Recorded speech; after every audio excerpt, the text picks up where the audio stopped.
Well, hello, everybody. Jeff Cowan here, and I'm back here again today to answer another question you've given to me regarding automotive service advising. And today's question is a good question.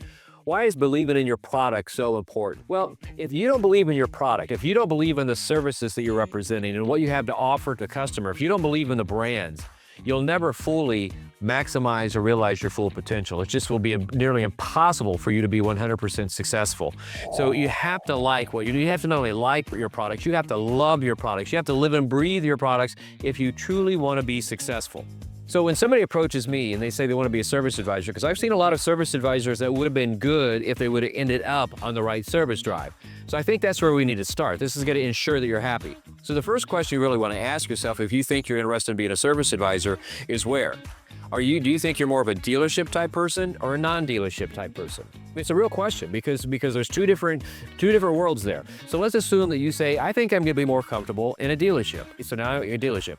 Now you got to ask, what kind of dealership? What brand are you going to be happy with? Are you more like a high-end type person? Do you like to be around the Porsche and Mercedes, Lamborghinis and Ferraris and BMWs and the like? Because if so, there's nothing wrong with that. You have to be honest with yourself because you're doing you're identifying a brand. You're actually identifying the type of people that you want to be surrounded with, not only at work, but the type of customers coming in. Are you more suited toward the more domestic brands in the United States? Maybe Chevrolet, maybe General Motors, maybe Ford. And again, there's no right or wrong answer. You have to decide what you're most comfortable with, okay? And if it's not that, is it Kia? Is it Toyota? Is it Honda? Is it Hyundai? Is it Subaru?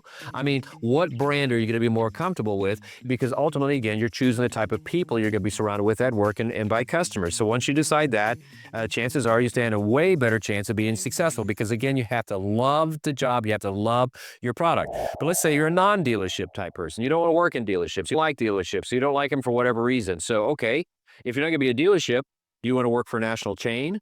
You want to be involved in that type of corporate thing, or maybe a regional chain that's a little bit smaller, or maybe a local chain of service centers, or maybe you're more suited for the independent because, again, it's not just a product you're picking out here, the brand. You're picking out the type of customer you're going to be working with and the type of people you're going to be working with when you're at work. And again, it's important to ask yourself these questions because if you truly want to be successful, you first have to land on the right service drive that's best suited to you. Because it's real simple. You can't hide or fake something that you don't believe in.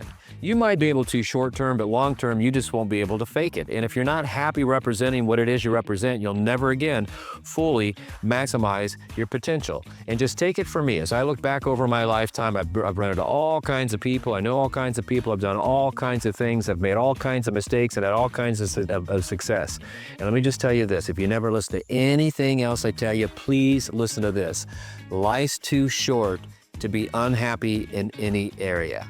It's unrealistic to believe that you might not be unhappy here or there every once in a while.